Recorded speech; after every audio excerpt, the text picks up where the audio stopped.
السلام علیکم ورحمۃ اللہ وبرکاتہ۔ تمام اہل پاکستان کو میری طرف سے نذرانہ سلام پیش ہے۔ 14 اگست کے حوالے سے بات کرنی تھی، جب اللہ نے ہمیں ایک بہت خوبصورت خطہ دیا، بہت مبارک ملک دیا، جو جغرافیائی لحاظ سے بھی اس کی بہت خوبصورت اللہ تعالیٰ نے ہمیں اس کی جگہ دی، اور دنیا اور اسباب کے لحاظ سے بھی اللہ تعالیٰ نے اس ملک کو مالا مال کیا۔ لیکن میں چاہتا ہوں تھوڑی سی آپ کو تاریخ بتاؤں کہ اسلام ہندوستان میں کیسے آیا۔ سب سے پہلے محمد بن قاسم رحمۃ اللہ علیہ، انہوں نے 92 ہجری میں سندھ پر حملہ کیا، جب راجہ داہر کے ڈاکوؤں نے مسلمانوں کا ایک قافلہ لوٹ لیا، بحری جہاز۔ تو اس کے بدلے میں مسلمانوں کی طرف سے لشکر کشی ہوئی، اور محمد بن قاسم رحمۃ اللہ علیہ ملتان تک پہنچے۔ ان کے پاس 12,000 کا لشکر تھا، لیکن جب وہ ملتان پہنچے وہ لشکر 1 لاکھ ہو چکا تھا، کہ مقامی لوگ فوج کے اخلاق اور محمد بن قاسم کی سیرت سے اتنے متاثر ہوئے کہ وہ جوک در جوک مسلمان ہوتے چلے گئے، اور ملتان جب پہنچے تو وہ 1 لاکھ میں تبدیل ہو چکے تھے۔ تو سب سے پہلے سرزمین ہند میں اسلام کی حکومت قائم ہوئی۔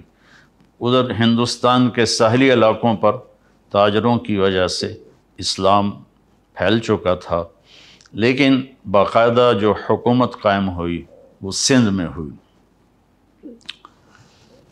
اس کے بعد اللہ کے نیک بندے صوفیاء کرام آتے رہے اور دعوت دین دیتے رہے، اور ان کے ذریعے سے لوگوں میں اسلام کی بارے میں بیداری ہوئی، اور انہوں نے قبول کرنا شروع کیا اپنی خوشی سے۔ اوپر جو ہندوستان ہے، جس کو اتر پردیش کہتے ہیں، وہاں جو اسلام کی حکومت قائم ہوئی وہ شہاب الدین غوری رحمۃ اللہ علیہ نے حکومت کو قائم کیا۔ اس سے پہلے محمود غزنوی نے 17 حملے کیے، لیکن انہوں نے کوئی حکومت قائم نہیں کی، بلکہ بس فتح کر کے واپس چلے جاتے تھے۔ البتہ بھیرا تک، ملتان تک انہوں نے اپنی حکومت کو وسیع کیا، کہ اس وقت ملتان میں ایک کافر طبقہ تھا جو کہتا ہم مسلمان ہیں، قرامطہ، لیکن وہ بہت ہی گندے سفاک لوگ تھے، تو ان کو محمود غزنوی نے صاف کیا۔ پھر 1191 صدی میں ہندوستان کا سب سے بڑا حکمران پرتھوی راج تھا۔ ہندوستان میں راجے مہاراجے بہت سارے تھے، صرف 2 کی حکومت قائم ہوئی پورے ہندوستان پر، ایک جلال الدین اکبر اور ایک اورنگزیب عالمگیر۔ تو 1190 میں شہاب الدین غوری اور پرتھوی راج کی لڑائی ہوئی تراوڑی کے میدان میں، جس میں شہاب الدین غوری کو شکست ہوئی، اور وہ زخمی ہو کر گر رہا تھا۔ پیچھے سے ایک ترک سپاہی نے اپنے گھوڑے سے چھلانگ لگائی اور ان کو یوں پکڑا، اور گھوڑا لے کر وہ لشکر کو چیرتا ہوا نکل گیا، جان بچ گئی۔ اس کے بعد وہ سارا سال بستر پہ نہیں سویا، اور جو بھاگے تھے ان کو بڑی سزائیں دی اس نے۔ پھر 1191 میں وہ اپنا لشکر لے کر دوبارہ نکلا، اور اسی میدان میں آ ٹھہرا جہاں پہلی جنگ ہوئی تھی۔ تو پرتھوی راج اس دوران تیاری کے بغیر مطمئن رہا کہ میں نے شکست دے دی ہے، اب میرا کوئی کیا بگاڑ سکتا ہے، تو وہ اس میں تھوڑی سستی آ گئی۔ جب لشکر آمنے سامنے ہوئے تو پرتھوی راج نے کہا تم چلے جاؤ، ورنہ تمہارا یہی حال کروں گا جو پہلے کیا تھا۔ تو شہاب الدین غوری نے اپنا لشکر ہٹا لیا، اتنی دور تک کہ وہ نظر آنا بند ہو گیا۔ اور پھر صبح سے پہلے اس نے اپنے لشکر کو حملے کا حکم دیا۔ اس وقت پرتھوی راج کا لشکر اپنی پوجا پاٹ میں تھا، تو انہوں نے حملہ کیا، تو اس میں پرتھوی راج قتل ہوا اور ان کو شکست ہوئی۔ اس کی عمر 42 سال تھی۔ تو پھر شہاب الدین غوری رحمہ اللہ تعالی اجمیر گئے، پھر دہلی گئے، وہاں اپنی پوری ایک ٹیم بنائی، اور قطب الدین ایبک ان کا غلام تھا۔ شہاب الدین غوری کی اولاد نہیں تھی، تو انہوں نے قطب الدین ایبک کو اپنا غلام بنایا ہوا تھا۔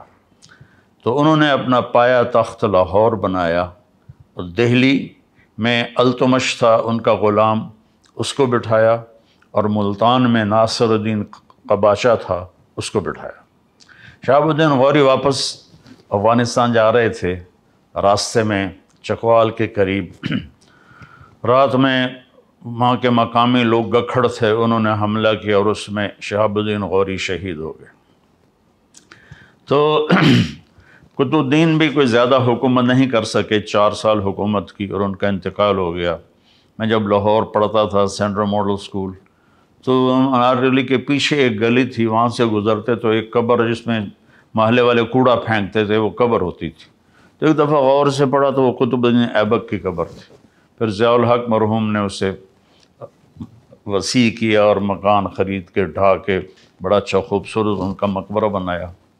اس کو خاندان غلامہ کہتے ہیں۔ پہلا خاندان جس نے حکومت کی وہ خاندان غلامہ ہے، کہ اصل غلام تھے سارے اور حکومت میں آ گئے، تو خاندان غلامہ کہتے ہیں۔ التمش اتنا نیک آدمی تھا، جب خواجہ قطب الدین بختیار کاکی کا انتقال ہوا تو انہوں نے وصیت کی میرا جنازہ وہ پڑھائے جس کی تہجد فوت نہ ہوئی ہو اور جس کی عصر کی سنتیں فوت نہ ہوئی ہوں، میرا جنازہ وہ پڑھائے۔ تو سناٹا چھا گیا، میت سامنے اور کوئی نکلتا ہی نہیں، چونکہ عصر کی سنتیں تو غیر موقدہ ہیں، کوئی پڑھے نہ پڑھے۔ تو جب کوئی بھی نہیں نکلا تو پھر ایک آدمی منہ لپیٹے ہوئے روتا ہوا باہر نکلا کہ میرے پیر نے میرا راز فاش کر دیا۔ وہ سلطان التمش تھا جس نے جنازہ پڑھایا کہ میری نہ کبھی عصر کی سنتیں قضا ہوئی ہیں نہ تہجد قضا ہوئی ہے۔ ان کے پاس ایک دفعہ غلاموں کی ایک جماعت لائی گئی، تو انہوں نے 19 غلام سلیکٹ کیے اور 20واں چھوڑ دیا۔ اس کا قد بھی چھوٹا تھا اور شکل بھی اچھی نہیں تھی، باقی 19 اس نے خرید لی۔ تو وہ غلام جس کو انہوں نے رد کیا، اس نے کہا بادشاہ سلامت آپ نے یہ غلام کس لیے خریدے ہیں؟ کہنے لگے اپنے لیے۔ کہا مجھے اللہ کے لیے خرید لو۔ تو اس کو یہ جواب بڑا پسند آیا اور اس نے اس کو بھی خرید لیا۔ اس کا نام تھا غیاث الدین۔ تو جب یہ التمش کی سلطنت عرصہ چلی، اس میں اس کی ناصر الدین بہت نیک آدمی تھا، اور اس کی بیٹی رضیہ سلطانہ التونیہ سے شادی کر کے حکومت کی کوشش کی، لیکن قائم نہ ہو سکی۔ ترک سردار عورت کی حکمرانی پر سیخ پا ہو گئے، پھر وہ لڑائی میں بھاگ گئی، پھر قتل ہو گئی۔ تو اس کے بعد غیاث الدین بلبن حکمران بنا۔ غیاث الدین بلبن اس وقت دیپال پور میں گورنر تھا، تو وہاں جب شور شرابہ ہوا، سلطنت کمزور ہوئی، تو وہ یہاں سے گیا اور اس نے دہلی کے تخت پہ قبضہ کیا اور اس نے 20 سال حکومت کی۔ اور غیاث الدین بلبن کا یہ احسان ہے ہندوستان کے مسلم نان مسلم پر کہ اس نے واحد بادشاہ جس نے تاتاریوں کے حملوں کو ناکام بنایا، اور تاتاری ہر دفعہ شکست کھا کے پیچھے ہٹے، واپس بھاگے۔ آخری جنگ میں اس کا بیٹا محمد وہ شہید ہو گیا، اس کا ایک ہی بیٹا تھا۔ تو اس کے غم میں پھر 7ویں دن وہ بھی مر گیا اس دکھ میں۔ تو حکومت خلجی خاندان میں شفٹ ہو گئی۔ علاؤ الدین خلجی تھا جس نے اپنی حکومت قائم کی۔ اس کے بعد جلال الدین خلجی، جلال الدین خلجی کا بھتیجا تھا علاؤ الدین۔ جلال الدین کو غلاموں نے قتل کر دیا، تاریخ والے کہتے ہیں اس میں علاؤالدین کا ہاتھ تھا، لیکن مجھے نہیں لگتا، چونکہ وہ بہت نیک آدمی تھا۔ تو علاؤالدین نے پھر کوئی 20 سال کے قریب حکومت کی۔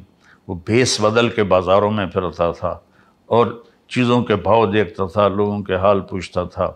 تو خلجی خاندان جب ختم ہوا تو اس کے بعد آیا تغلق خاندان۔ تغلق میں محمد تغلق واحد بادشاہ ہے۔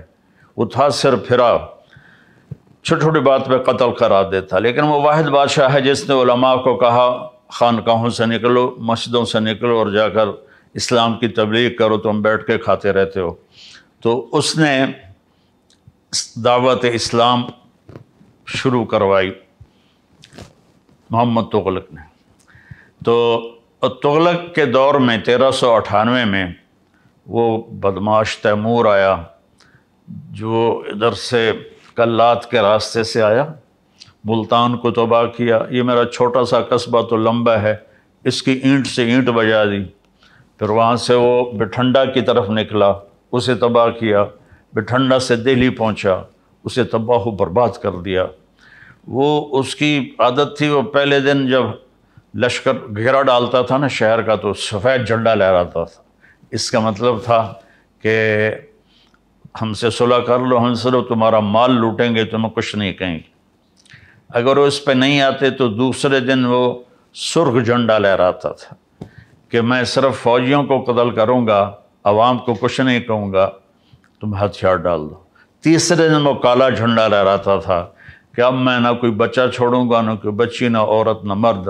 تو اس نے دہلی پہ حملہ کیا، آگ لگا دیتا تھا شہروں کو، اور زندہ لوگوں کو دفن کروا دیتا تھا، اور اپنے دشمنوں کو زندہ کڑا کے تیل میں ڈال کے اپنے سامنے جلا دیتا تھا، اور لوگوں کی کھال اتروا دیتا تھا۔ تو 1398 میں وہ اصل میں اس نے چین پہ حملے کا ارادہ کیا۔ تو اس نے کہا پیسہ کہاں سے ملے گا؟ تو اس کے مشیروں نے کہا کہ ہندوستان بہت مالدار ہے، یہاں لوٹ مار کرنے آیا تھا۔ تو اس کے بعد 1 لاکھ قیدی بنا کے واپس گیا اور سادات کو حکومت دے گیا، سادات خاندان کی حکومت۔ میں مختصر بتا رہا ہوں تاکہ آپ کے سامنے ایک تصویر آ جائے۔ تو واپس جا رہا تھا تو اس کو سفر میں دشواری پیش آئی کہ 1 لاکھ آدمیوں کو لے کے چلا ہونا کہ سب کے سر اڑا دو تاکہ ہم آسانی سے سفر کر سکیں۔ سب کے سر اڑا دی۔ سادات خاندان کے بعد جب ان میں انتشار ہوا اور وہ بکھر گئے تو لودھی خاندان کی حکومت آئی، بہلول لودھی۔ تغلق میں فیروز تغلق بہت بڑا بادشاہ تھا۔ یہ جو مقبرہ بنا ہوا ہے ملتان میں شاہ رخ العالم رحمۃ اللہ علیہ کا، یہ فیروز نے اپنے لیے بنوایا تھا، لیکن جب شاہ رخ العالم کا انتقال ہوا تو اس نے کہا ان کو یہاں دفن کیا جائے۔ تو وہ علم دوست تھا، علماء کی قدر کرتا تھا۔ تو لمبا میں ایک اس زمانے میں مولوی عبداللہ صاحب رحمۃ اللہ علیہ تھے، فیروز تغلق نے ان کو بلایا اور ان کا احترام کیا، ان کو دہلی میں اعلیٰ عہدے پر فائز کیا۔ وہ تلمبا سے گئے تھے، وہاں ان کے علم کا شہرہ تھا۔ تو تغلقوں کو ختم کر کے تیمور نے سادات کو حکومت دے دی، وہ چلانے میں ناکام رہے۔ تو بہلول لودھی پٹھان خاندان سے تھا، اس نے چڑھائی کی اور قبضہ کیا اور پٹھان خاندان کی حکومت قائم ہو گئی۔ تو اس کا آخری بادشاہ تھا ابراہیم لودھی۔ وہ بڑا شکی مزاج، چھوٹی چھوٹی بات پہ قتل کروا دیتا تھا اور لالچی تھا، خزانہ جمع کر کے رکھتا تھا۔ تو لاہور کا جو اس کا صوبے دار تھا، گورنر تھا، اس نے بابر کو دعوت دی کہ تم آؤ اور آ کر دہلی پر حملہ کرو، ہم تمہاری مدد کریں گے۔ تو 1526 میں پھر بابر آیا اور اس نے پانی پت کے میدان میں پہلی لڑائی ہوئی۔ اس میں بابر کے ساتھ صرف 12,000 فوج تھی اور ادھر ابراہیم کے پاس 1 لاکھ کی فوج تھی۔ یہ جو موٹر وے کے راستے میں پہاڑ آتے ہیں، ان کو وہاں ایک جھیل ہے کلر کہار، وہاں جھیل ہے، وہاں ایک پتھر آج بھی پڑا ہوا ہے جس پر کھڑے ہو کر بابر نے اپنی فوج کو تیار کیا تھا کہ بس جان دینی یا پیچھے نہیں جانا ہے۔ بابر بہت سمجھدار تھا لڑائی میں، تو اس نے 12,000 کے ساتھ ابراہیم کے 1,00,000 کے لشکر کو شکست دی، اور ابراہیم اس میں قتل ہوا، اس نے اس کو بڑی عزت سے اس کا جنازہ پڑھوایا، وہیں اسے دفن کیا، اور مغلیہ خاندان کی سلطنت شروع ہو گئی۔ مغلیہ خاندان واحد خاندان ہے جس نے ہندوستان پر 1526 سے لے کر اور 1857 تک حکومت کی، کوئی 325 سال۔ باقی کوئی 20 سال میں، کوئی جیسے بلبن 20 سال کی حکومت کر کے اکیلا تھا، شہید ہو گیا، بچے کے غم میں وہ فوت ہو گیا۔ تو خاندان غلامہ تھا، بلبن تھا، خلجی تھا، تغلق تھے، سادات تھے، انہوں نے سب تھوڑا عرصہ حکومت کی۔ تو یہ جو تھا مغلیہ خاندان، انہوں نے لمبا عرصہ حکومت کی، لیکن ان بادشاہوں میں سوائے محمد تغلق کے کوئی نہیں تھا جس نے اسلام کی دعوت پھیلائی ہو۔ ان کو بس ملک گیری کا شوق اور اپنی حکومت بڑھانے کے شوق تھے، جس کی وجہ سے وہ دعوت ان کو یاد ہی نہیں تھی کہ ہم نے کوئی اسلام بھی دنیا میں پھیلانا ہے یا ہندوستان میں اسلام پھیلانا ہے۔ تو پھر بابر سے لے کر بہادر شاہ ظفر تک 1857 میں یہ جو جنگ آزادی ہوئی، اصل تو اس سے پہلے ہی مغلیہ سلطنت ختم ہو گئی تھی شاہ عالم ثانی کے دور میں، اور میں حیران ہوں کہ انگریز آئے اور جہانگیر سے ملے، اس کے سر تاجر لوگ، اس کے سر میں درد ہوتا تھا بہت، تو انہوں نے، اب ہماری دیسی دواؤں میں کوئی ایسی دوا نہیں جو سر درد کو فوری ٹھیک کرے، انہوں نے اس کو اپنی وہ گولی دی، وہ ایک دم ٹھیک ہو گیا۔ وہ کہنے لگا مانگو کیا مانگتے ہو؟ کہا ہمیں یہاں تجارت کی اجازت دے دو۔ انہوں نے کہا چلو جاؤ ادھر بنگال کی طرف۔ جب شاہ جہاں آیا تو اس کے وزیروں نے کہا یہ بڑے خطرناک نظر آ رہے ہیں، ان کو بھگا دو۔ کہ ان کی اوقات کیا ہے؟ اس وقت تو کوئی سوچ بھی نہیں سکتا تھا کہ شاہ جہان کے دور میں یہ چند انگریز یہ پورے ہند کے حکمران ہو جائیں گے۔ تو اب ان کی بے وقوفیاں تھیں۔ شاہ جہان کی بیوی تھی ممتاز محل، اس کا 14واں بیٹا پیدا ہوا، تو وہ اس میں درد ذہ میں وہ فوت ہو گئی، اور مرتے ہوئے اس نے کہا میرا ایسا مقبرہ بنانا کہ دنیا میں کسی کا ایسا مقبرہ ہی نہ ہو۔ تو اس نے اس وقت کے 30 کروڑ سونے کے سکے اس مقبرے پر لگائے بنانے میں، وہ آج کے کھربوں روپے بن جاتے۔ اس سے تو پتہ نہیں وہ لوگوں کی فلاحی کام کتنے کر سکتا تھا، کتنے کام کروا سکتا تھا۔ اور جہانگیر سے زوال شروع ہوا کہ جہانگیر نے، دکن میں حکومت تھی عادل شاہی، تو جہانگیر کو تھا کہ میں سارا ہندوستان فتح کروں، اکبر عادل شاہی کو فتح نہیں کر سکا تھا۔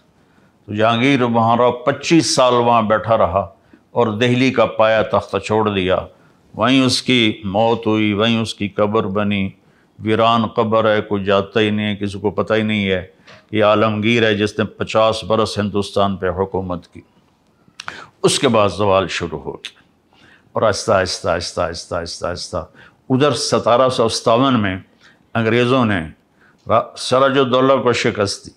سراج الدولہ رات عورتوں کے رقص دیکھتا تھا اور دن میں 12 بجے اٹھتا تھا، اور لارڈ کلائیو جو تھا وہ تہجد میں گھوڑے پہ سوار ہوتا تھا اور دن ڈوبنے پر گھوڑے سے اترتا تھا۔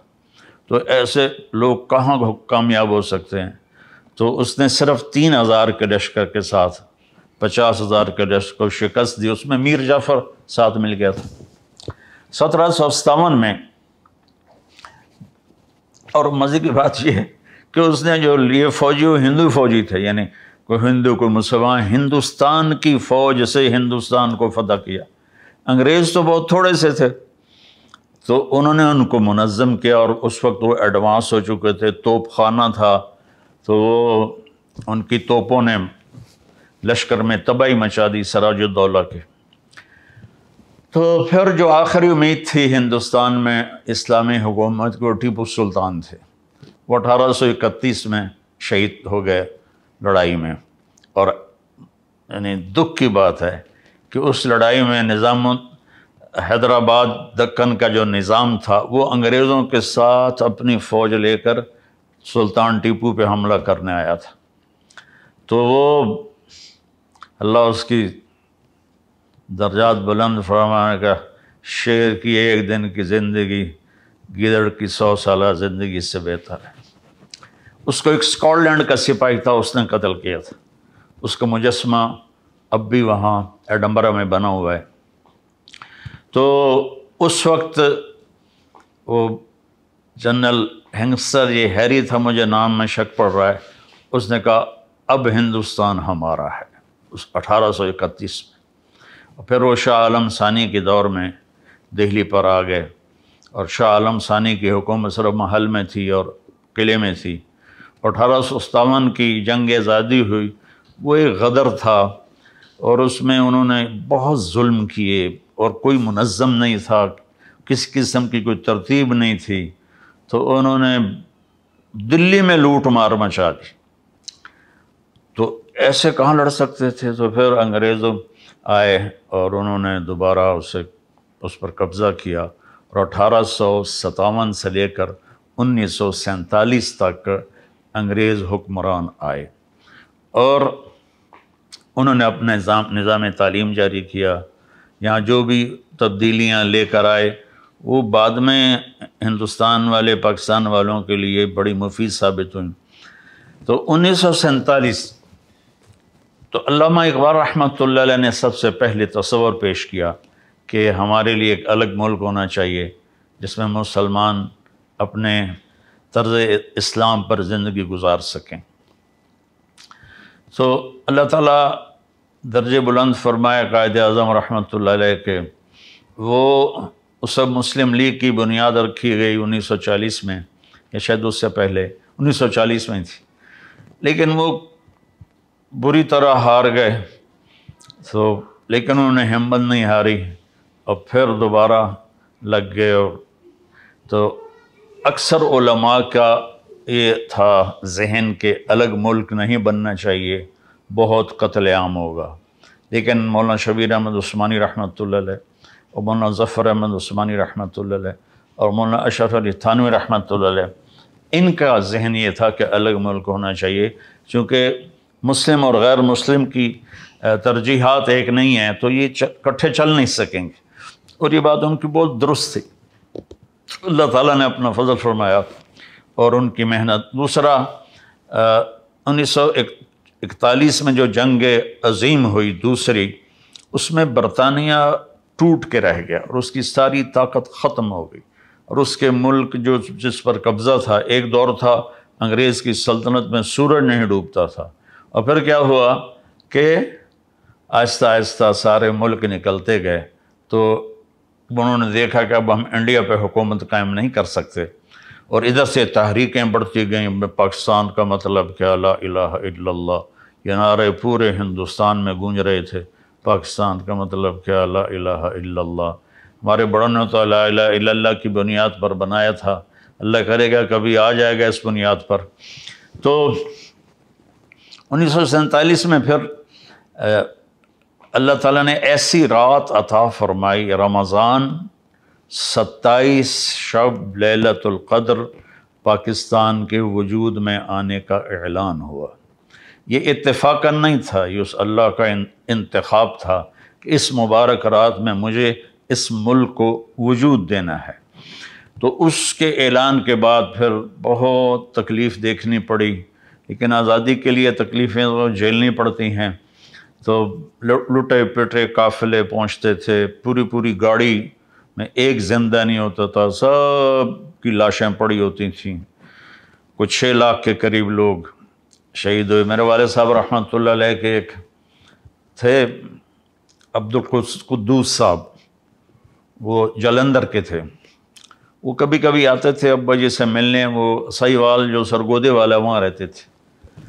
تو ایک دن وہ بات کر رہے تھے، میں بھی بیٹھا تھا کہ میاں صاحب میں جب نکلا تو اکیلا نکلا، پتہ نہیں خاندان کہاں گیا، میں کہاں گیا۔ تو دن میں گنے کے کھیت میں چھپ جاتا تھا، اور رات کو پھر میں پیدل چلتا تھا، اور میرا سفر تھا لاہور کی طرف۔ لیکن چلتے میں دریائے ستلج پہنچ گیا۔ اس وقت دریائے ستلج موجیں اور ٹھاٹھیں مارتا تھا، اب پیچھے ہٹیں تو قتل ہیں اور آگے جائیں تو ڈوبنا ہے، کہنے لگے تیرنا آتا نہیں تھا، تو میں نے کہا میں قتل ہونے سے بہتر ہے پانی میں ڈوب کے مر جاؤں۔ تو انہوں نے ایک لکڑی ان کو ملی ذرا بڑی سی، وہ اٹھا کے نا اس کو پکڑ کے پانی میں کود گئے۔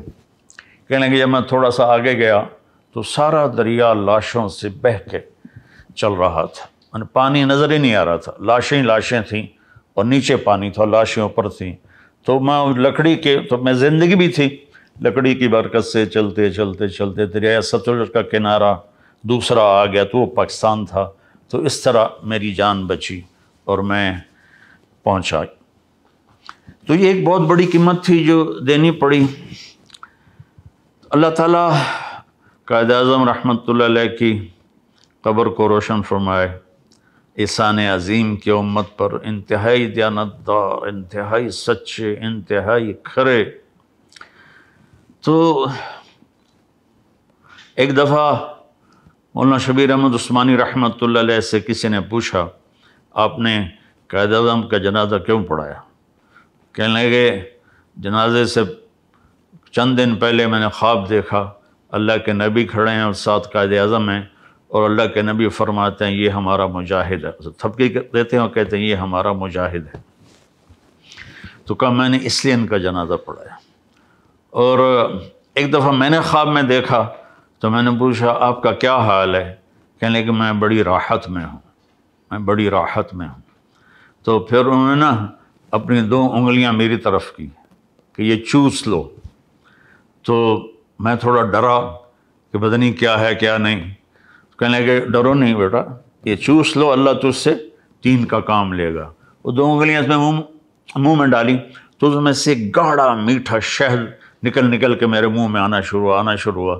اس کے ساتھ ہی میری آنکھ کھلی تو اس کی مٹھاس میرے منہ میں باقی تھی۔ تو ان کو مہلت نہ ملی، پہلے ٹی بی کا شکار تھے اور اپنا مرض چھپاتے رہے، اس لیے وہ بہت جلدی دنیا چھوڑ کے چلے گئے۔ اور اس کے بعد لیاقت علی خان رحمۃ اللہ علیہ 4 سال کے بعد شہید کر دیے گئے، تو افراتفری پڑ گئی۔ میں یہ بتانا چاہتا ہوں کہ یہ خطہ جنت کا ٹکڑا ہے، بے نظیر ہے، ساحل اعلیٰ ہیں، دریا ہیں، پہاڑ اتنے خوبصورت ہیں کہ دیکھ کے عقل دنگ رہ جاتی ہے۔ سوئٹزرلینڈ لوگ بھول جائیں اگر ہمارے پہاڑوں کے راستے ٹھیک ہوتے تو پوری دنیا یہاں آتی، اور ٹورزم سے پاکستان کی کمائی کہاں سے کہاں چلی جاتی۔ تو اللہ تعالیٰ نے اور ہمیں 4 موسم دیے ہیں، 4 موسم دیے ہیں، زمین کے اندر خزانے دیے ہیں، اور زمین اتنی زرخیز ہے کہ پوری دنیا میں بہت کم ملک ایسے ہوں گے جن کے پاس ایسی زمین ہو جو اللہ تعالیٰ نے ہمیں دی ہے، معدنیات دی ہیں۔ ان کی حفاظت ہم کر لیں تو سارے قرضے بھی اتر جائیں گے اور پورا ملک بھی خوشحال ہو جائے گا۔ تو اور 3 بڑے پہاڑی سلسلے پوری دنیا کے جو سب سے بڑے پہاڑی سلسلے ہیں وہ گلگت کے راستے میں آ کر اکٹھے ہوتے ہیں، ایک قراقرم، ایک ہندوکش اور ایک ہمالیہ۔ یہ 3 پہاڑی سلسلے آ کر یوں ملتے ہیں، پوری دنیا میں یہ نظیر کہیں نہیں ملتی کہ دنیا کے سب سے بڑے پہاڑی سلسلے وہ آ کر یہاں ملتے ہوں۔ تو میرے بھائیو، اصل میں چیز جب بگڑتی ہے جب انسان بگڑتا ہے، اور چیز اس وقت بنتی ہے جب انسان بنتا ہے۔ پیشے خراب نہیں ہوتے سوائے حرام کے، کوئی شراب بیچ رہا ہے، کوئی جوا کھلا رہا ہے، کوئی اس قسم کے کام کر رہا ہے، تو جو پیشے بگڑے ہیں وہ تو بڑے اچھے ہیں، لیکن اس میں جو چلا رہے ہیں نا وہ ان سے بھول ہو گئی اور وہ اپنے مقصد سے پیچھے ہٹ گئے اور اللہ تعالیٰ کو بھلا دیا، آخرت کے حساب کو بھلا دیا، جنت کا شوق مٹ گیا، جہنم کا خوف مٹ گیا۔ تو بھائیو 14 اگست ہم منائیں۔ وہ ہمارے نوجوان بچے وہ سیلنسر اتار کے مال روڈ پہ چلتے ہیں اور شور مچاتے ہیں، کئی مر جاتے ہیں، یہ خوشی نہیں ہے۔ ہم 14 اگست اس طرح منائیں کہ آج کے بعد ہم جھوٹ نہیں بولیں گے، آج کے بعد ہم دھوکہ نہیں دیں گے، آج کے بعد ہم کسی سے برا سلوک نہیں کریں گے، آج کے بعد ہم رزق حرام نہیں کمائیں گے، رزق حلال کمائیں گے، اپنے والدین کی خدمت کریں گے، بہن بھائیوں سے اچھا سلوک کریں گے، اپنی بیوی کے ساتھ حسن سلوک کریں گے، سسرال کے ساتھ حسن سلوک کریں گے، بیوی اپنے خامدوں سے اچھا سلوک کریں گی، ان کے ماں باپ کو عزت دیں گی۔ یہ وہ چیزیں ہیں جس سے ہمارا ملک خوبصورت بن جائے گا۔ میں ایک حدیث سناتا ہوں، اگر ہم اس کو لے لیں تو پورا معاشرہ ٹھیک ہو جائے۔ ہمارے نبی وضو فرما رہے تھے تو صحابہ وضو کا پانی نیچے سے پکڑ لے کر کوئی منہ پہ مل رہا تھا، کوئی پی رہا تھا، کوئی ادھر مل رہا تھا، کوئی ادھر مل رہا تھا، تو آپ نے فرمایا یہ کیوں کر رہے ہو؟ کہ یا رسول اللہ آپ کی محبت میں کر رہے ہیں۔ آپ نے فرمایا محبت ایسے تھوڑا ہی ہوتی ہے، میں بتاتا ہوں مجھ سے محبت کرنے والا کون ہے۔ جو 3 کام کرے گا وہ ہے مجھ سے اور اللہ سے محبت کرنے والا، اور اس کو بشارت ہے کہ اللہ اس کا رسول بھی اس سے محبت کریں گے۔ تو انہوں نے فرمایا یا رسول اللہ فرمائیے، آپ نے فرمایا فَلْيَصْدِقِ الْحَدِيثَ إِذَا حَدَّثَ، زندگی میں جھوٹ نہ بولے، زندگی میں جھوٹ نہ بولے، سچ بولے، وہ ہے مجھ سے پیار کرنے والا، وہ ہے جس سے میں اور میرا رب بھی پیار کریں گے۔ فَلْيُؤَدِّ الْأَمَانَةَ إِذَا اؤْتُمِنَ، کبھی کسی کو دھوکہ نہ دے۔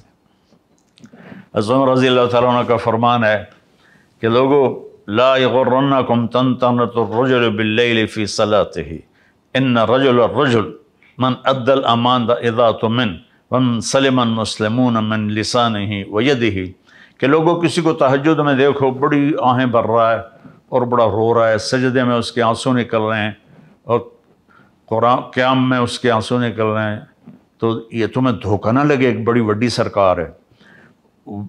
بڑا کون ہے؟ جو کسی کو دھوکہ نہ دے اور جو کسی کو تکلیف نہ پہنچائے، وہ سب سے بڑا انسان ہے۔ ایک صحابی نے عرض کی یا رسول اللہ، اچھا میں وہ 2 باتیں بتا رہے، تیسری بات میں بتاتا ہوں۔ تو آپ نے فرمایا میرا امتی ہر گناہ کر سکتا ہے، 2 کبھی نہیں کرے گا، ایک جھوٹ نہیں بولے گا، ایک دھوکہ نہیں دے گا، ایک جھوٹ نہیں بولے گا، ایک دھوکہ نہیں دے گا۔ میں دوبارہ دہراتا ہوں، ایک جھوٹ نہیں بولے گا، ایک دھوکہ نہیں دے گا۔ ہم اپنے ملک سے جھوٹ کیسے نہ، حکومت تو نہیں نکال سکتی، ہم نے نکالنا ہے۔ ہم اپنے ملک سے دھوکے بازی تو نہیں نکال سکتے، حکومت کو دھوکے بازی نہیں نکال سکتی، ہر جگہ کہاں پہرے لگائیں گے، چاہے کسی کو بٹھا دو۔ ہم نے خود دھوکے بازی کو، فراڈ کو ختم کرنا ہے۔ اور تیسری بات آپ نے فرمائی فَلْيُحْسِنْ جِوَارَ مَنْ جَوَرَهُ، سبحان اللہ، آپ نے فرمایا اور تیسری مجھ سے محبت کی نشانی یہ ہے کہ مجھ سے محبت کرنے والا اچھے اخلاق والا ہوتا ہے اور وہ پڑوسیوں کے ساتھ بہت اچھا سلوک کرتا ہے اور ان کی تکلیف کو برداشت کرتا ہے۔ یہ حسن اخلاق ہے، حسن خلق ہے، تو جس سے ہمارا ملک جنت کا ٹکڑا بن جائے گا۔ ہمارے ملک میں شہد کی نہریں بہیں تو بھی شاداب نہیں ہوگا، سونے چاندی کی بارش ہو تو بھی شاداب نہیں ہوگا۔ انسانوں کے اندر سے یہ صفات نکلیں، سچ بولیں، جھوٹ نہ بولیں، دینداری سے کریں، دھوکہ نہ دیں، اچھا سلوک کریں، پڑوسی ہندو ہے، مسلم ہے، وہ غیر مسلم ہے، جو بھی ہے ان سے اچھا سلوک کرنا۔ عبداللہ بن عمر رضی اللہ عنہ کے پڑوس میں ایک یہودی رہتا تھا، ان کے گھر میں مہینے میں 1 دفعہ گوشت پکتا تھا، تو جس دن گوشت پکتا تو فرماتے بھائی ہمارے پڑوسی کو پہنچایا ہے؟ تو گھر والے کہتے جی نہیں، پہلے آپ کھا لیں۔ کہ نہیں، پہلے میرے پڑوسی کو بھیجو، یہودی، اس کے بعد میں کھاؤں گا۔ اس کو بھیجتے، اس کے بعد کھاتے تھے۔ تو ملک انسان چلاتے ہیں، اور انسان اگر بگڑ جائے تو سارا ملک بگڑ جاتا ہے، انسان سدھر جائے تو سارا ملک سدھر جاتا ہے۔ اور سدھار کیسے آتا ہے؟ وہ ہے اللہ اس کے رسول کی اطاعت۔ من یطع اللہ ورسولہ فقد فاز فوزا عظیما، جو اللہ اس کے رسول کی اطاعت کرتا ہے وہ بہت بڑی کامیابی کو لے لیتا ہے۔ چونکہ میرے بھائی بہنوں، میرے بچوں، ہماری صرف یہی زندگی نہیں ہے، زندگی موت کے بعد شروع ہوتی ہے، اور پتہ نہیں کہاں کس وقت میں اللہ تعالی ہمیں بلا لے، اٹھا لے۔ تو ہم ان صفات سے جب مزین ہو کر پہنچیں گے اللہ کے دربار میں، تو آسمان کے فرشتے بھی خوش ہوں گے اور اللہ کا عرش بھی خوش ہوگا اور اللہ بھی خوش ہوگا۔ اور اللہ یا ایتھا النفس المطمئنہ ارجعی الی ربک راضیۃ مرضیہ فادخلی فی عبادی وادخلی جنتی، اللہ کہے گا اے نیک روح، اے میرے نیک بندے، آ جا اپنے رب کے پاس، میری جنت میں چلا جا، میرے نیک بندوں میں داخل ہو جا۔ انسان دنیا میں آئیڈیل لائف ڈھونڈتا ہے۔ ایک بادشاہ نے بہت بڑا گھر بنایا، بہت عالی شان بنایا، تو اس نے اپنے مشیر بلوائے، عوام بلائی کہ میرا محل کیسا ہے؟ سب نے کہا بہت اچھا ہے، بہت اچھا ہے۔ دو آدمیوں پہ نظر پڑی، وہ بول نہیں رہے تھے، خاموش تھے۔ تو بادشاہ نے ان کو متوجہ کیا، بھائی آپ کچھ نہیں بولے، کچھ آپ بھی بتاؤ۔ وہ کہنے کہ بادشاہ سلامت، اس محل میں کوئی عیب نہیں، بس دو ہیں چھوٹے چھوٹے عیب، وہ نکل جائیں تو پھر اس جیسا کوئی دنیا میں محل ہے ہی نہیں۔ کہ کیا ہے؟ سب نے کہا کیا ہے، کیا کی نظر آیا تانوں؟ ویندے کدھر سونا تانوں کی نظر آ گیا؟ کہنے کہ بادشاہ سلامت، ایک تو عیب یہ ہے کہ اس گھر کا بنانے والا چھوڑ کے مر جائے گا، اور دوسرا عیب یہ ہے کہ ایک دن یہ محل اجڑ کے کھنڈر بن جائے گا۔ میں جب اسپین گیا تو میں غرناطہ گیا، تاریخ سے میری دلچسپی ہے، تو عبد الرحمن ثالث نے وہاں ایک محل بنایا تھا جو 25 سال میں بنا تھا، اور آج کا 4 کھرب روپے اس پہ لگا تھا۔ 4 کھرب، پوری چھت ہیروں سے جڑی ہوئی تھی، اور سارے پلر پر سونا اور اس میں ہیرے یاقوت تھے، اور اس میں نا پارے کے تالاب تھے۔ تو جب پارا تو ایسا ایسے ہوتا رہتا نا، ٹھہرتا نہیں، جب سورج کی شعائیں پڑتی تو وہ ایسے ایسے حرکت کرتے ہوئے محل پہ پڑتی تو پورا محل رقص کرتا ہوا نظر آتا تھا، ایسے لگتا تھا پورا محل رقص کر رہا ہے۔ 25 برس میں وہ محل بنا، 25 برس اس میں رہنا اس کو ملا، 50 برس اس نے حکومت کی، اور میں اس کی تاریخ پڑھ رہا تھا، اس نے کہا کہ میں نے 50 سال حکومت کی، ہر دشمن کو زیر کیا اور اپنی ہر خواہش کو پورا کیا، لیکن میں نے سکون کے دن گنے 50 سال میں تو صرف 14 دن تھے، مجھے صرف 14 دن سکون کے ملے ہیں۔ 25 سال کے بعد وہ مر گیا، تو اگلے 25 سال کے بعد اشبیلیہ میں اسلامی حکومت تھی، وہ ٹوٹ گئے تھے، انہوں نے غرناطہ پہ حملہ کیا اور اس محل کی اینٹ سے اینٹ بجاتی۔ تو میں جب غرناطہ گیا تو میں نے ان سے کہا بھائی یہاں ایک محل تھا قدیم، وہ ڈھونڈو، وہاں کے مقامیوں کو پتہ ہی نہیں تھا، تو وہ ایک مل گیا، اس نے کہا جی ادھر ایک کھنڈر ہے، میں نے کہا وہاں لے چلو۔ میں جب گیا تو وہ پہاڑ کے دامن میں اس نے وہ گھر بنایا تھا، اس کی ایک باندی تھی زہرا، اس کے عشق میں اس نے اتنا پیسہ برباد کیا اور اتنی دولت برباد کی، اور 50 سال کے بعد وہ گھر نظر آتش ہو گیا اور اس کی اینٹ سے اینٹ بج گئی۔ تو مشکل یہ ہے، ہم یہاں جنت بنا نہیں سکتے، آئیڈیل ہوم بنا نہیں سکتے، چونکہ موت پیچھے کھڑی ہوئی ہے۔ تو کیا کریں پھر؟ اپنی آخرت کو مقدم کریں، اپنی آخرت کو سمجھ۔ اجل ہی نے چھوڑا، اجل کہتے ہیں موت کو، اجل ہی نے چھوڑا نہ کسرا نہ دارا۔ کسرا اور دارا 2 بڑے بادشاہ تھے، دونوں ایران کے تھے، اسی سے سکندر صفات بہارا، سکندر یونانی، ہر ایک لے کے کیا کہا نہ حسرت ستارہ، پڑا رہ گیا سب یوں ہی ٹھاٹ سارا، جگہ جی لگانے کی دنیا نہیں ہے، یہ ورد کی جا ہے تماشا نہیں ہے، تجھے پہلے بچپن نے برسوں کھلایا، جوانی نے پھر تجھ کو مجنوں بنایا، بڑھاپے نے آ کے کیا کیا ستایا، اجل تیرا کر دے گی بالکل صفایا، جگہ جی لگانے کی دنیا نہیں ہے، یہ ورد کی جا ہے تماشا نہیں ہے، یہی تجھ کو دھن ہے رہوں سب سے اعلیٰ، وہ زینت نرالی ہو فیشن نرالا، جیا کرتا ہے کیا یوں ہی مرنے والا، تجھے حسن ظاہر نے دھوکے میں ڈالا، جگہ جی لگانے کی دنیا نہیں ہے، یہ عبرت کی جا ہے تماشا نہیں ہے، ٹھک حرص و حوث کو چھوڑ میاں، مت دیس بدیس پھیرے مارا، قذاق اجل کا لوٹے ہے، دن رات بجا کر ناکارا، کیا بدیا بھینسا بیل شتر، کیا گونی پلہ سر بھارا، کیا جی ہوں چاول موٹ مٹر، کیا آگ دونوں اور انگارہ سب ٹھاٹ پڑا رہ جائے گا جب لا چلے گا بن جا رہا۔ اس میں پرانی اردو کے الفاظ ہیں، سمجھ تو نہیں آئے ہوں گے، لیکن اس کا مقصد یہ ہے کہ دنیا فانی ہے، آخرت کو سامنے رکھو۔ سب سے آخری آدمی جو جنت میں جائے گا، جس کے پاس جو سمجھیے کہ سب سے چھوٹی جنت ہوگی، وہ آپ نے کہا میری امت سے ہوگا، اس کا نام ہوگا جوہینہ، اس کے قبیلہ بھی ہوگا جوہینہ۔ آپ نے کہا میں اب دیکھ رہا ہوں کہ وہ جہنم سے نکل رہا ہے اور جنت کی طرف اللہ اس کو لے جا رہے ہیں۔ جو جنت کے دروازے پر آئے گا تو اللہ تعالیٰ کہیں گے جا، تو اللہ تعالیٰ اس سے نا دل لگی کریں گے، اس کی دل لگی کے لیے۔ وہ جب اندر جانے لگے گا تو لگے گا کوئی جگہ ہے ہی نہیں، تو واپس ہو جائے گا۔ اللہ تعالیٰ فرمائیں گے جا تو صحیح، وہ جائے گا، پھر بھری ہوئی نظر آئے گی، واپس آ جائے گا۔ پھر اللہ کہیں گے جا تو صحیح، وہ کہے گا میرے واسطے جاتا تو چھڈی نہیں، میں کتنے جاؤں؟ تو اللہ تعالیٰ فرمائیں گے اچھا یہ بتا، میں نے جب سے زمین بنائی، دنیا جب سے میں نے زمین بنائی، اس کو ملٹی پلائی بائی 10 کر کے تمہیں دے دوں تو خوش ہو؟ تو کہے گا یا اللہ مذاق تو نہ کر میرے نال، میں نے تو کوٹھا ہی کافی۔ اللہ کہیں گے جا، اس دنیا سے تجھے 10 گنا بڑی جنت دے دی۔ تو وہ جب انٹر ہوگا تو دروازہ کھلے گا تو اس کا نوکر کھڑا ہوگا، اس کے چہرے پہ ایسا نور ہوگا کہ یوں جھکے گا، کہ کیا کر رہا؟ کہ تم فرشتے ہو، تمہیں کیا اس کو کہتے ہیں سلام کر رہا ہوں۔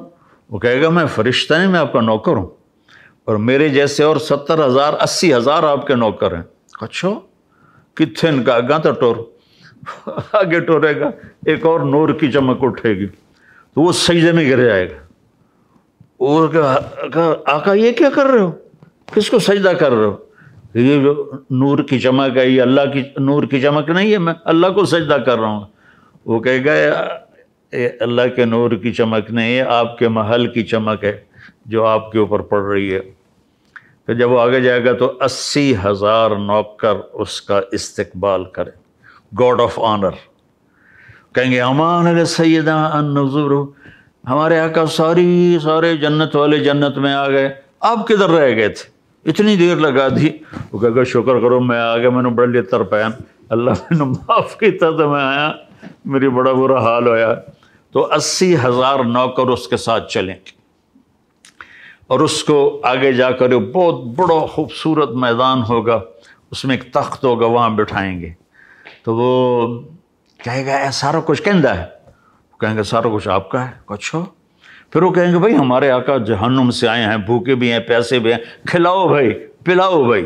80,000 خادم، 80,000 ڈونگے اور 80,000 گلاس لے کر آئیں گے، ہر گلاس میں مشروب نیا ہوگا، ہر ڈونگے میں کھانا نیا ہوگا، اور وہ سارے کھا جائے گا اور ڈکار بھی نہیں مارے گا کہ نہ اس کا اللہ تعالیٰ معدہ تھکائے گا۔ اور یہاں تو ہم تھوڑا سا کھا لیں تو پھر دل بھر جاتا ہے، وہاں یہ ہوگا کہ اللہ تعالیٰ ہر لقمے کی لذت بڑھاتا جائے گا، بڑھاتا جائے گا، بڑھاتا جائے گا، یہاں تک کہ وہ سارے کھا لے گا۔ تو یہ تو سب سے چھوٹے درجے کا آدمی ہے، تو اوپر کی جنت الفردوس۔ تو میرے بھائی اللہ نے ہمیں دنیا میں پاکستان ایک جنت کا ٹکڑا دیا ہے، ہم اس سے وفا کریں۔ ہم کہتے ہیں حکمران برے ہیں، پہلے ہم برے ہیں، ہمارے بازاروں میں سچائی آ جائے، ہمارے بازاروں میں تاجر ٹیکس ادا کریں، ہمارے بازاروں میں تاجر کسی کو دھوکہ نہ دیں، ہمارے بازاروں میں تاجر وعدہ خلافی نہ کریں، ہمارے ذمہ دار اپنے خدام پر، اپنے نوکروں پر ظلم زیادتی نہ کریں، اور دفتروں میں بیٹھے والے افسران وہ رشوت نہ لیں، رزق حلال کمائیں، تو پھر سب مل کر اس ملک کو بنائیں گے۔ صرف حکومت نہیں بنا سکتی، حکومت مختصر سی ایک جماعت ہے، وہ ہر آدمی سے سچ کیسے بلوائے گی، ہر آدمی کو دیانتداری پہ کیسے لائے گی؟ تو بھائیو یہ اللہ تعالیٰ نے ایک بہت بڑی نعمت ہمیں دی ہے، ہم اس کی قدر کریں۔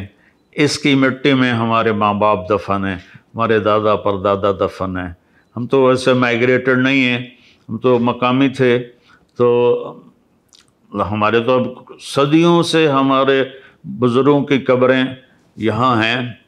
تو ویسے ہمارا نسب پرتھوی راج سے ملتا ہے، وہ جو میں نے سنایا شروع میں، چوہان، ہم راجپوت چوہان ہیں، تو ہم اس سے وفا کریں۔ اور زمینداروں سے کہتا ہوں اللہ کے واسطے محنت کرو، زمینیں ٹھیکے پہ دے دیتے ہیں، خود بیٹھے رہتے ہیں، پھر زمینیں بیچنے لگ جاتے ہیں، ماں باپ کی وراثت کو ایسے اڑا کے رکھ دیتے ہیں، یہاں تک کہ پھر سڑکوں پہ آ جاتے ہیں۔ تو محنت کرو، تاجر اللہ کی قسم جو سچائی میں دولت ہے وہ جھوٹ میں نہیں ہے، جو محنت میں عزت ہے وہ سستی میں نہیں ہے، جو حلال میں لذت ہے وہ حرام میں نہیں ہے۔ تو بھائیو ہم اس ملک کو خوبصورت بنائیں، حسین بنائیں، لوگوں کے حقوق کا خیال کریں۔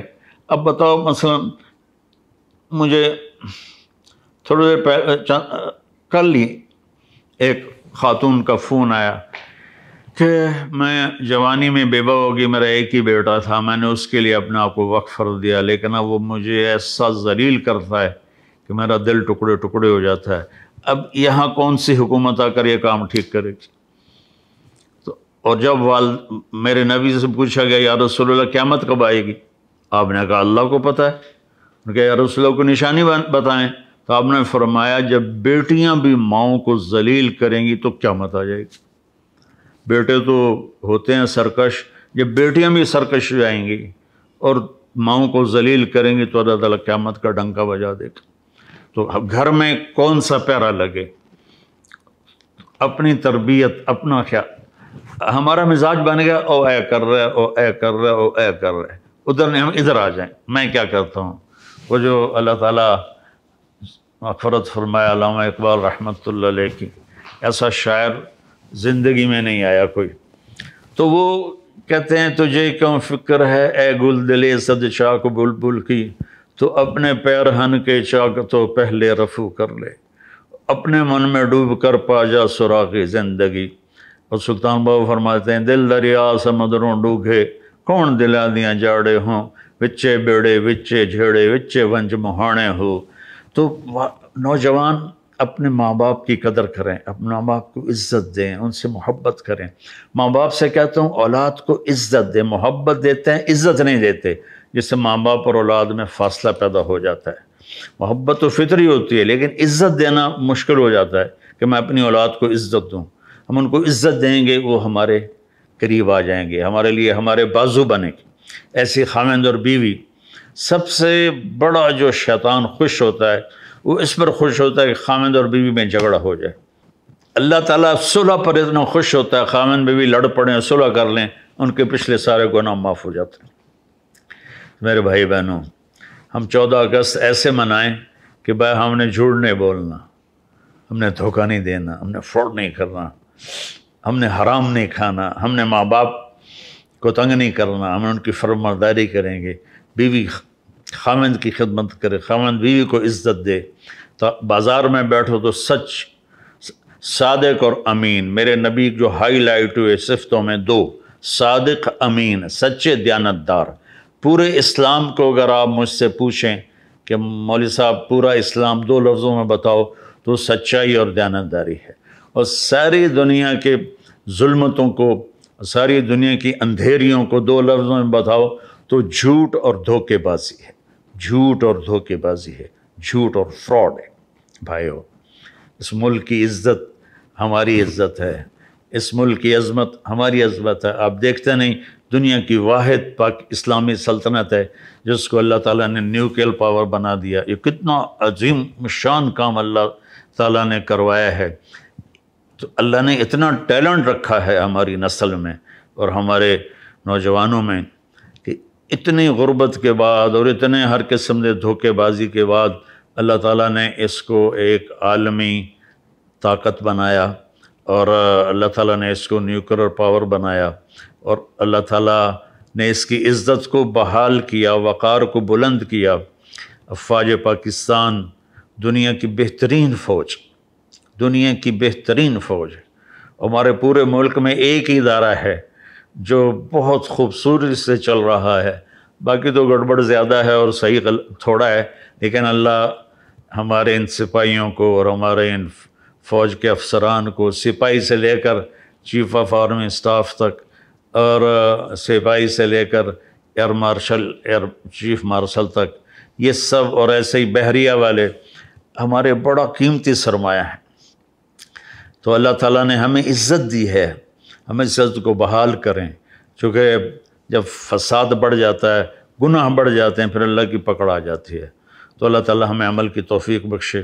آپ سب کی خدمت میں گزارش ہے کہ ہم 14 اگست کی رات توبہ کریں اور اللہ کی بارگاہ میں سر جھکائیں اور اللہ سے دعا کریں کہ اللہ تعالیٰ ہمیں اس ملک کے لیے کچھ خدمت ہم سے لے لے۔